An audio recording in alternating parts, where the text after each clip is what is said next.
So ayun mga lods, update sa kalsada ngayon dito sa Barangay San Pedro. Titingnan natin kung nasimulan na ba or tapos na yung ginagawa na pag-repair dito sa daanan ng Barangay San Pedro. So kahapon yung pagdaan natin ay binabakbak pa lang.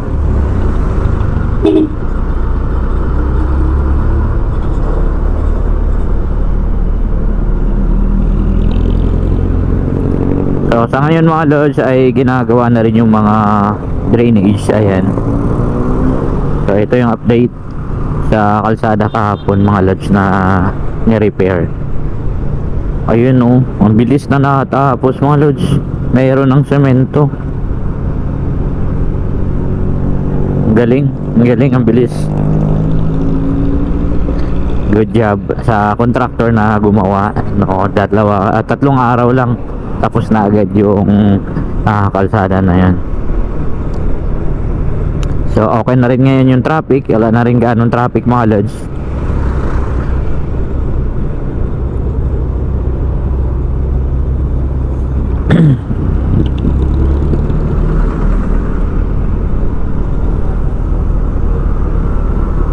Tulito rin na rin yung daloy ng traffic ko dito sa San Pedro.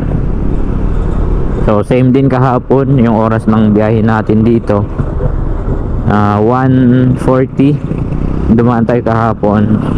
Ngayon same din 1:41. Medyo maluwag lang yung traffic ko dito. So ito lang ang problema mga lods, sa hindi pa nagagalaw yung part na yan, yung sa harap ng McDo. So di pa nila ginagawa.